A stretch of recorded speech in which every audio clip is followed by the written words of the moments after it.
Bienvenue en Corée du Nord, le pays des parades militaires, des famines occasionnelles et de ce type.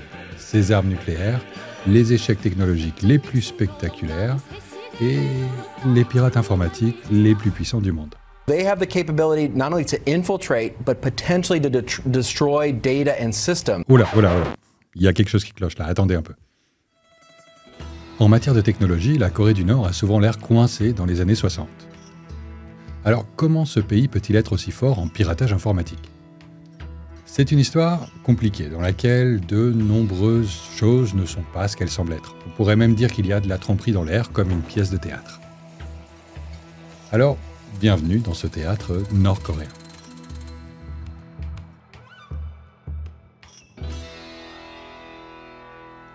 Si vous étiez déjà en ligne il y a quelques années, vous avez peut-être vu ceci. C'est Axie, la créature mignonne d'Axie Infinity, un jeu vidéo censé vous donner une chance de gagner de l'argent réel, en jouant. Le jeu a fait fureur au pic de l'engouement pour les NFT, des millions de personnes y ont joué, certains ont même abandonné leurs vrais emplois pour ça. Et en mars 2022, ces joueurs ont commencé à voir quelque chose d'étrange. Ça ressemblait à un sérieux glitch. Certaines fonctionnalités avaient été supprimées, mais quelqu'un allait sûrement régler ce problème. Et en réalité, personne ne pouvait le régler. Vous voyez, le jeu est devenu si populaire parce que la monnaie du jeu est liée à l'Ethereum. Ethereum, c'est la deuxième plus grande crypto-monnaie après le Bitcoin. Ce ne sont donc pas de simples pièces dans le jeu, elles ont un lien direct avec l'argent du monde réel. Quelques conversions et vos pièces se transforment en argent réel. Le mécanisme d'échange est assez compliqué, mais il s'appuie sur une plateforme conviviale appelée Ronin, un service spécial mis en place par les développeurs du jeu pour faciliter les transferts. Les problèmes rencontrés par les joueurs en mars 2022 ont tout à voir avec Ronin. So yesterday, developers of the Ronin network announced through a blog post that they had discovered a hacker had stolen $540 million worth of cryptocurrency. Ils l'avaient piraté. Tout le système, un vaste réseau d'ordinateurs mis en place pour s'assurer que les transactions du jeu étaient légitimes. Et ils en avaient maintenant le contrôle. Ça a permis à des pirates informatiques de voler aux joueurs 600 millions de dollars en monnaie du jeu. Ils ont ensuite converti cette monnaie en Ethereum et ont disparu. Il ne restait plus qu'à blanchir l'argent, 600 millions de dollars. Et à l'époque, il s'agissait du plus gros casse de l'histoire. Et c'est toujours le plus gros casse si on ajuste la valeur du butin pour l'inflation. C'est seulement un peu plus tard que les limiers d'Internet, des enquêteurs professionnels, les développeurs de Ronin et Axie, et le reste du monde ont pu reconstituer ce qui s'était passé. Et tous sont arrivés à la même conclusion. Qui étaient ces assaillants ? Eh bien, vous l'aurez sans doute deviné, la Corée du Nord. Cette Corée du Nord, un pays qui est souvent la risée de la planète, et qui a réussi à voler 600 millions de dollars sur un jeu NFT. Demandez à n'importe qui dans la rue comment fonctionnent les NFT et ils vont avoir du mal à expliquer. Mais les Nord-Coréens l'ont suffisamment bien compris pour pirater l'ensemble du système et s'enfuir avec des centaines de millions. Et en fait, ce n'était pas le premier galop d'essai de la Corée du Nord. Le pays a déjà commis des crimes. Et vous pensez peut-être que c'est pas grave, que les pays commettent parfois des crimes, contrebande d'armes, contrefaçon de documents, etc. Vous avez vu les films, vous savez comment ça fonctionne. Presque tous les pays le font, au moins un peu, pour toutes sortes de raisons. Et s'ils ne veulent pas avoir de problème, bien, ils se montrent prudents et évitent d'en faire trop. Mais il y a un pays qui se fiche complètement des problèmes. Et oui, c'est la Corée du Nord. Et quand on se fiche des problèmes comme la Corée du Nord, bien, la criminalité peut devenir un tout petit peu incontrôlable. La Corée du Nord est absolument sans aucun doute possible dans une ligue à part lorsqu'il s'agit de violer le droit international. Vous pensez peut-être à d'autres pays que vous n'aimez pas et qui ne s'en privent pas, mais par rapport à la Corée du Nord, même ça, c'est rien du tout. Les Nord-Coréens, eux, ils ont tout fait. Le trafic des armes et des cigarettes, le braconnage d'animaux en voie de disparition, la production de médicaments contrefaits, des drogues illégales, très illégales, et le trafic de drogues très illégales, fabriquées par d'autres, le trafic d'êtres humains, la vente d'êtres humains, l'enlèvement et la traite d'êtres humains, et bien sûr, la traite d'êtres humains à des fins d'esclavage. Dans les années 80 et 90, le pays s'est même lancé dans la contrefaçon de dollars. Et elle le faisait si bien que les agences de renseignement américaines les appelaient des super dollars, parce que leur qualité était en fait meilleure que celle des vrais dollars imprimés aux États-Unis. Mais ensuite, dans les années 2000, ce type d'activité a commencé à s'essouffler.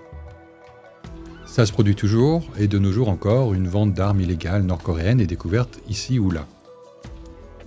Mais aujourd'hui, l'empire criminel communiste n'est plus que l'ombre de lui-même. Ou du moins, c'est ce qu'on pourrait croire, car à certains niveaux, il est en fait plus étendu que jamais. La seule différence, c'est que les choses que les Nord-Coréens trafiquent ne ressemblent plus à ceci ou cela. Très souvent, ces choses ont pris une forme un tout petit peu plus compliquée. Mais imprimer de la fausse monnaie, c'est une chose. Pirater un système crypto incroyablement, extrêmement compliqué, ça, c'est une toute autre chose. Alors, comment c'est arrivé ? Pour répondre à cette question, on doit apprendre 2 mots de coréen. Je vous promets qu'ils sont faciles et à la différence de certains, on ne vous en voudra pas si vous ne le répétez pas tous les jours. L'un de ces mots, c'est « juche ». C'est l'idéologie d'État de la Corée du Nord, l'idée qu'un pays véritablement indépendant doit être totalement autonome. Il doit fournir tout ce dont il a besoin lui-même. Les réseaux commerciaux internationaux, les accords complexes, les chaînes d'approvisionnement, tout ça, c'est l'ennemi et ça doit être éradiqué. Peut-être qu'un pays peut commencer avec un petit cercle fermé d'alliés socialistes, mais il ne peut certainement pas avoir affaire à l'ennemi capitaliste et ses idées dangereuses. Pensez ce que vous voulez du juché, mais la pratique montre qu'il n'est pas vraiment compatible avec un niveau de vie décent. La classe moyenne nord-coréenne vit dans ce qui serait considéré comme une pauvreté abjecte ailleurs dans le monde. Des choses comme l'eau courante ou un moyen de transport personnel sont un luxe inaccessible. Les pénuries alimentaires sont quotidiennes et le travail manuel pénible est le principal passe-temps pour les personnes de tous les âges. Et Internet ? Eh bien, ça existe, en théorie, ou plutôt en propagande, quand les étudiants nord-coréens s'assoient devant des ordinateurs pour faire quelque chose. We saw one guy looking at the Google homepage, but he wasn't searching for anything. He was just staring blankly at the screen. Pour la plupart des Nord-Coréens, l'électricité est le seul signe que la révolution industrielle a réellement lieu. Mais même ça, c'est strictement rationné. Le réseau ne fonctionne pas pendant la majeure partie de la journée, et lorsqu'il fonctionne, il sert à alimenter les radios qui passent une propagande et qu'on ne peut pas éteindre. Selon certaines estimations, la taille de l'économie nord-coréenne est comparable à celle de l'Afghanistan, un pays ravagé par des décennies de guerre. Et c'est pas tout. La pauvreté en Corée du Nord n'est même pas le plus gros problème que le juché crée pour Kim, ici. En effet, adhérer à cette idéologie, c'est un peu comme vivre sur une ferme isolée et refuser d'interagir avec le monde extérieur. En apparence, tout peut sembler OK. Vous contrôlez votre propre vie et le toit au-dessus de votre tête. Si vous avez de la chance, vous disposez d'un surplus de nourriture pour subvenir à vos besoins. Mais si vous commencez à vous ennuyer et que vous décidez de goûter à quelque chose de plus exotique, vous n'avez aucune chance d'y parvenir. Et c'est encore pire si les récoltes ont été mauvaises, et si vos ouvriers agricoles attrapent un virus, ou, pire encore, s'ils décident de se soulever et de vous renverser. Le problème devient alors très, très complexe. Impossible d'obtenir des armes de haute technologie pour se protéger de ses adversaires. Impossible de profiter des dernières avancées technologiques réalisées ailleurs dans le monde. Et vous ne pouvez même pas vous abîmer la santé avec ces snacks capitalistes corrompus qu'ils fabriquent de l'autre côté de l'océan. Le gouvernement nord-coréen comprend ça très bien. C'est pourquoi, tout en prétendant que le juché est la meilleure chose depuis l'invention du pain tranché par Kim Il-sung, en réalité cette approche isolationniste ne lui pose pas de problème. L'une de ses prérogatives, c'est de s'adonner à la criminalité internationale. Une autre prérogative est le songbirn, le deuxième mot nord-coréen que vous devez apprendre. Vous savez comment, dans les pays communistes, toutes les personnes sont égales, mais en réalité, certaines sont plus égales que d'autres. Eh bien, en Corée du Nord, ce principe est effectivement la loi tacite. Le songbun est un système de classes rigides, semi-officiel, qui régit la société nord-coréenne. Il divise tous les citoyens en 3 catégories, bien que chacune de ces catégories puisse être subdivisée. Tout au bas de ce système, on trouve la classe hostile. Selon le gouvernement, les hostiles ne méritent même pas de connaître le nom de Kim Il-sung et encore moins d'employer des technologies, si ce n'est la force de leurs 2 mains. Les complexes ou basiques, c'est la classe moyenne, dont nous avons déjà parlé. Travail manuel, radio qu'on ne peut pas éteindre et une vie dans la pauvreté. Et puis, il y a le noyau, ou la classe supérieure, où la vie est très différente. Le noyau, c'est la classe sur laquelle le gouvernement nord-coréen s'appuie. En fait, le gouvernement tout entier appartient à cette classe, bien entendu. Les hauts gradés de l'armée, les cadres supérieurs et tous les autres Nord-Coréens importants sont membres du noyau. Cette classe a accès à de nombreux biens qu'on pourrait s'attendre à trouver dans un pays ordinaire. Pas très riche, mais pas très pauvre non plus. Par exemple, voici un magasin d'informatique nord-coréen. Il y a des télés, des machines à laver, des cafetières et, oui, des ordinateurs. Pas très récents d'ailleurs. La plupart de ces produits de contrebande doivent échapper au blocus international et les prix sont loin d'être à la portée de la plupart des Nord-Coréens. Et ils seront probablement tous équipés de l'étoile rouge. C'est le système d'exploitation propre à la Corée du Nord qui ressemble à un vieux Windows ou macOS qui suit tout ce que fait l'utilisateur et ne permet de se connecter qu'à la version nord-coréenne d'Internet. Un réseau entièrement fermé qui ne ressemble pas vraiment à notre Internet. Mais tout ça, c'est pour les membres réguliers du noyau. Et si vous voulez ce qu'il y a de mieux, bien, comme Kim lui-même qui pose toujours avec le dernier Mac, eh bien pour ça, il faut monter encore plus haut, car le noyau a son propre noyau, l'élite de l'élite, le 1% des 1%. Et les Coréens du Nord, qui appartiennent à cette classe, vivent dans le luxe. Restrictions, pénuries, frontières, c'est pour les gens du peuple. Alimentation, technologie et même médias, le sommet de Songbun donne accès à tout. Les sanctions internationales n'y changent rien. Et très souvent, ils peuvent même voyager dans le monde avec de faux passeports. C'est sur eux que Kim s'appuie quand il doit échanger l'argent gagné avec ses crimes contre des biens, de la technologie ou d'autres choses trouvées sur le marché noir, comme des centrifugeuses d'enrichissement d'uranium par exemple. Très bien, c'est la fin de notre leçon sur la langue et la culture nord-coréenne. Souvenez-vous juste qu'il y a l'idéologie du juché et le système social Songbun. Et ces deux choses ne sont pas vraiment compatibles entre elles car, alors que les classes inférieures doivent se contenter de ce qu'elles ont, la classe supérieure a besoin de ses Macs, de ses snacks et de ses bombes nucléaires. Et le piratage dans tout ça, bien, il repose au centre même de ce problème. C'est l'un des principaux moyens utilisés par le gouvernement nord-coréen pour maintenir le Songbun et contourner le juché. Et la manière dont il le fait est assez intéressante. Mais avant de vous l'expliquer, je dois vous demander deux choses. Tout d'abord, est-ce que vous pourriez liker cette vidéo et vous abonner pour le bien de tous? Et deuxièmement, il est parti, alors c'est pas grave. Revenons à la vidéo. Avez-vous déjà vu des enfants nord-coréens jouer d'un instrument de musique? Comme ça, et ça, ou encore ça. D'un côté, oui, c'est un peu glauque, mais de l'autre, ces enfants sont des génies. Ils ont maîtrisé leur art à un niveau que très peu d'adultes dans le reste du monde pourront jamais atteindre. Comment?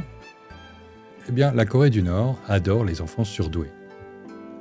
C'est ainsi qu'elle parvient à avoir une scène musicale incroyable, obtenir des résultats sportifs bien au-delà de ses capacités économiques et obtenir de bons résultats dans les autres compétitions internationales. Les enfants de la classe moyenne et peut-être parfois de la classe hostile sont étroitement surveillés. S'ils sont doués pour la musique, le sport ou n'importe quel type de science, ils sont sélectionnés et soumis à une formation rigoureuse. Ils ne peuvent pas choisir leur propre carrière, mais en réalité, leurs copains moins talentueux n'ont pas non plus cette possibilité. Mais ce que ces enfants peuvent avoir, c'est une occasion de s'élever. Ils reçoivent la meilleure éducation que leur pays puisse offrir et des punitions sévères à chaque échec. Ils peuvent se rendre brièvement à l'étranger pour différents concours et si jamais ils gagnent, leur statut social s'améliore. Et ce n'est pas seulement le cas en informatique.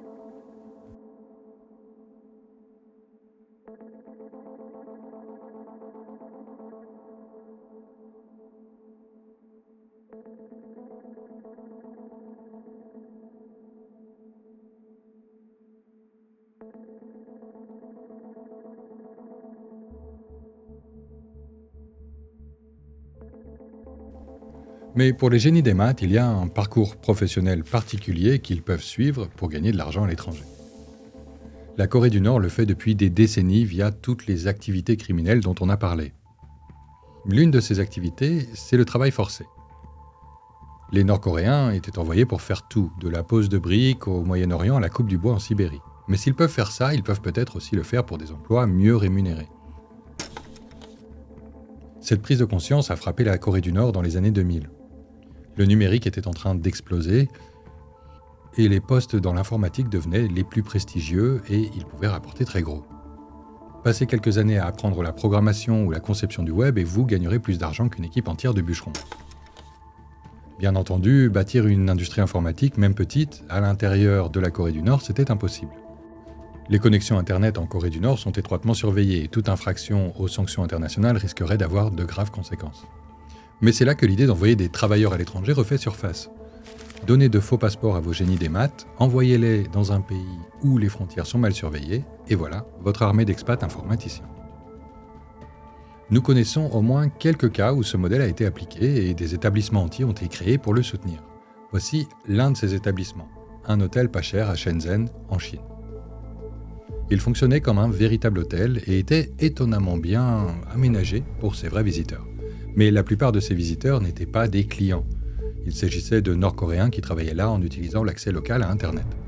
We spoke to someone who'd actually stayed there, an individual, US individual who had it booked as his sort of corporate, accommodation for his trip to China. And when he walked in, he found a whole bunch of North Koreans, and the TVs on the wall were showing sort of footage of the war in North Korea, the war in Korea, I should say, but done from the North Korean side as though the Koreans won that war. Very, very peculiar. Avec le temps, cet établissement a obtenu le surnom de Hacker Hotel. Parce que, bien entendu, envoyer des personnes éduquées pour gagner de l'argent en travaillant à distance, ça suffit pour se faire un peu d'argent.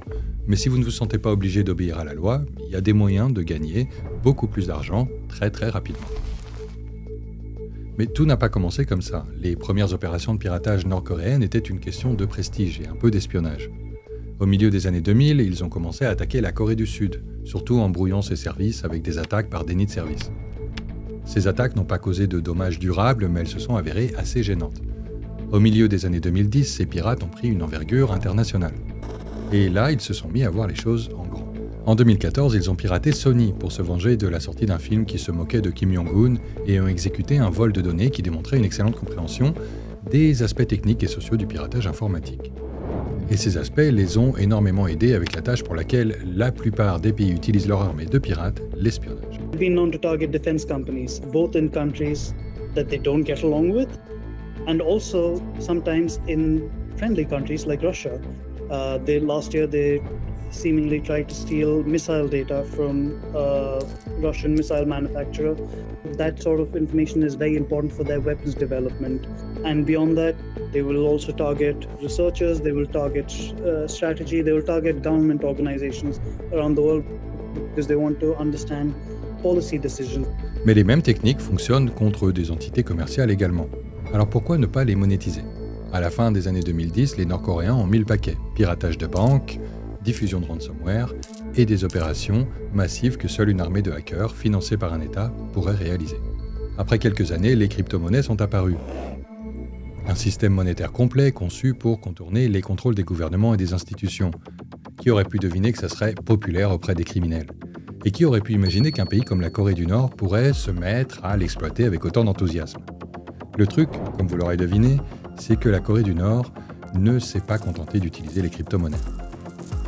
Voler d'autres utilisateurs de crypto-monnaies, c'était également au menu. Depuis plusieurs années, on estime que près de la moitié des vols de crypto-monnaies dans le monde sont le travail de groupes de pirates nord-coréens.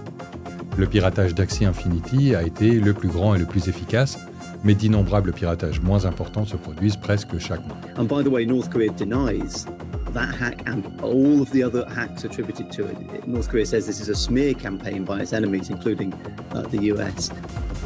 Alors, sommes-nous certains que ces attaques ont été réalisées par des Nord-Coréens ? Soyons clairs, établir la généalogie de la cybercriminalité, c'est pas simple. Les empreintes numériques ne sont pas fiables, elles sont numériques, elles peuvent être manipulées, égarées, falsifiées ou simplement effacées.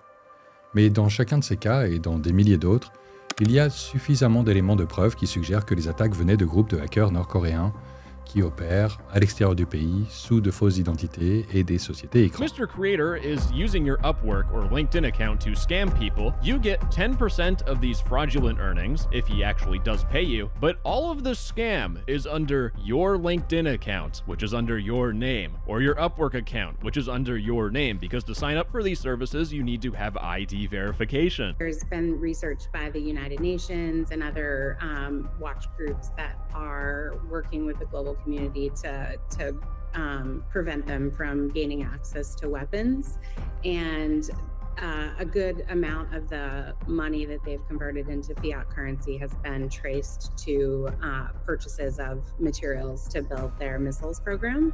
Bien sûr, il y a toujours beaucoup de détails qu'on ne connaît pas. Comme on peut s'y attendre, plus on examine de près la structure de l'armée de pirates informatiques de la Corée du Nord, plus elle devient obscure. On connaît les payloads qu'ils utilisent, les heures auxquelles ils opèrent, et même la localisation de certaines opérations.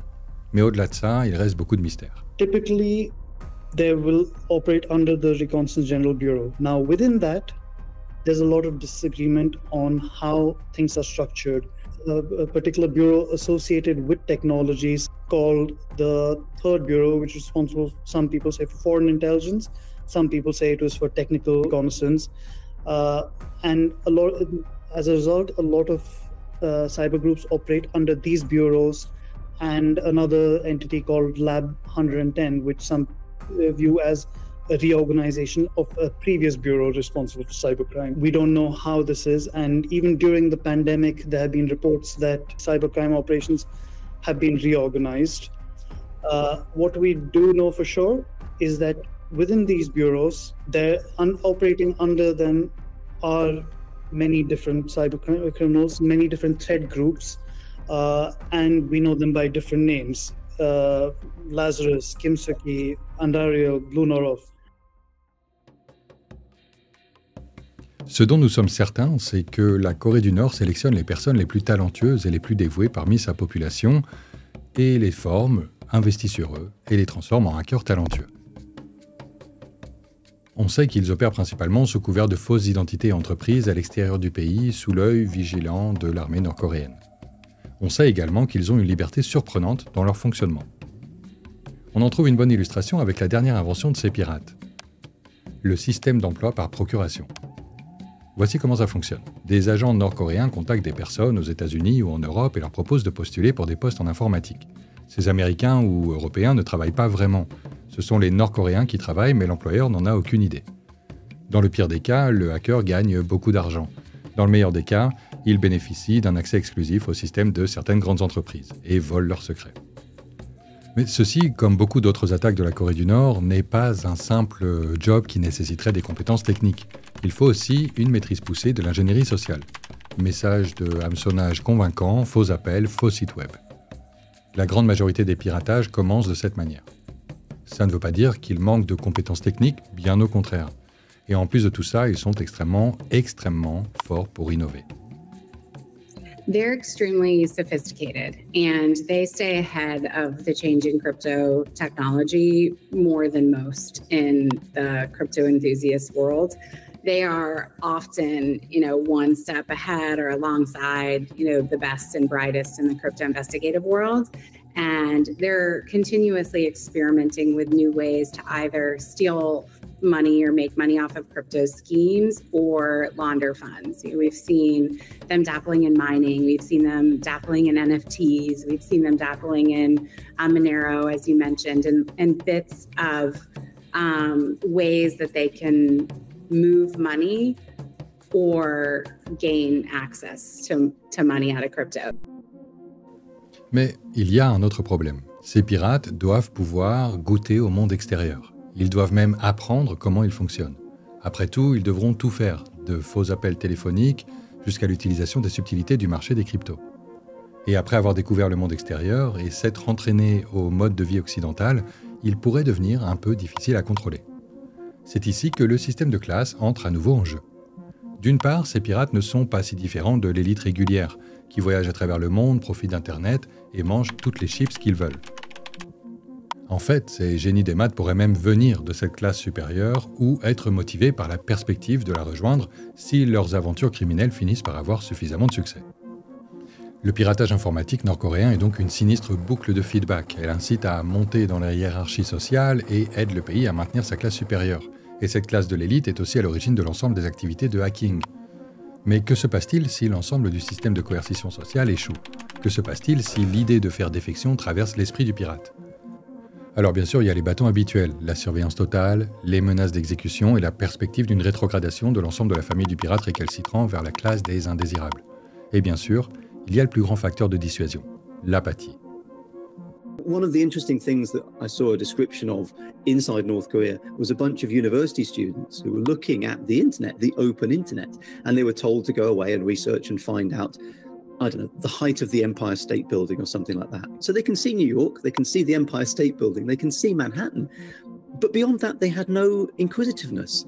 They didn't want to know, well, what is New York like, and where is the Empire State Building, and what is Central Park, and how do these people live? There was no inquisitiveness. They simply saw the internet as a window into a world they would never visit. So that idea of inquisitiveness about the outside world is stamped down on from birth in North Korea. Et il est possible qu'il y ait autre chose qui soit étouffé en Corée du Nord.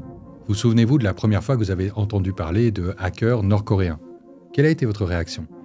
N'étiez-vous pas convaincu que c'était impossible, que la Corée du Nord ne pouvait pas être liée au piratage informatique? Un pays où la majorité de la population vit dans la pauvreté et l'exclusion, qui opérerait les opérations de piratage les plus sophistiquées et organisées du monde, ça semble absurde. Deux histoires dont les prémices ne fonctionnent pas vraiment ensemble. Et pourtant, en creusant un peu, elles ne coexistent pas seulement, elles se complètent.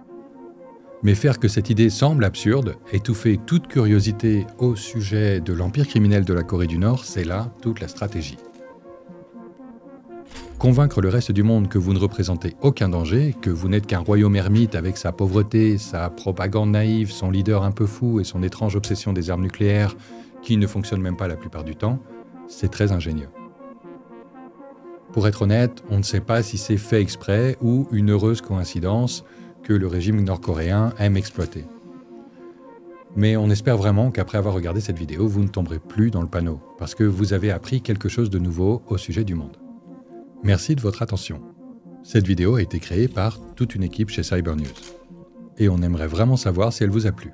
Alors n'hésitez pas à exprimer vos sentiments avec un like, un commentaire, ou peut-être même en vous abonnant à la chaîne. Ça compte beaucoup pour nous, alors encore une fois, merci et à la prochaine.